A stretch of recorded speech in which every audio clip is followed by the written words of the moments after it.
ഓം ശ്രീ ഗുരുഭ്യോ നമഃ.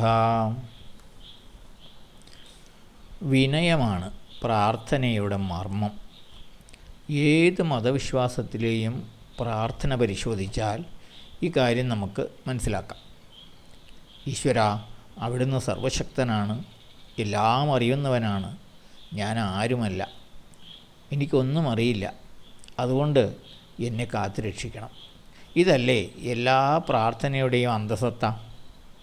നീയാണെല്ലാം, ഞാനൊന്നുമല്ല എന്ന ഉറച്ച വിശ്വാസത്തോടെ, ആത്മസമർപ്പണത്തോടെ പരമമായ പ്രപഞ്ചശക്തിയുടെ മുന്നിൽ വിനീതനായി തലകുമ്പിട്ട് നിൽക്കുന്ന ഒരു അവസ്ഥയാണിത്. ഇതൊരു മനോഭാവമാണ്. ശ്രീകോവിലിന് മുന്നിലും ഈശ്വരരൂപത്തിന് മുന്നിലും നമസ്കരിക്കുമ്പോൾ ഞാനൊന്നുമല്ല എന്ന ചിന്തയും വിശ്വാസവുമാണ് ഹൃദയത്തിൽ ഉറയ്ക്കേണ്ടത്.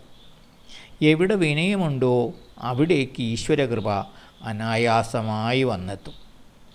എത്ര ശക്തമായ കാറ്റിനും നിലം പറ്റി ചേർന്ന് കിടക്കുന്ന ഒരു പുൽക്കൊടിയെ പിഴുതെറിയാനാവില്ല. എന്നാൽ ആ കാറ്റിൽ വൻമരങ്ങൾ കടപുഴകി വീണേക്കാം.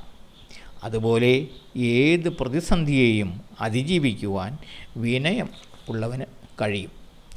ഈശ്വരൻ്റെ കൃപയ്ക്ക് പാത്രമാകാൻ ഏകമാർഗം വിനയവും സ്നേഹവും കാരുണ്യവുമാണ് എന്ന സത്യം നമ്മൾ മറക്കരുത്. വിനയം ശീലിക്കുക.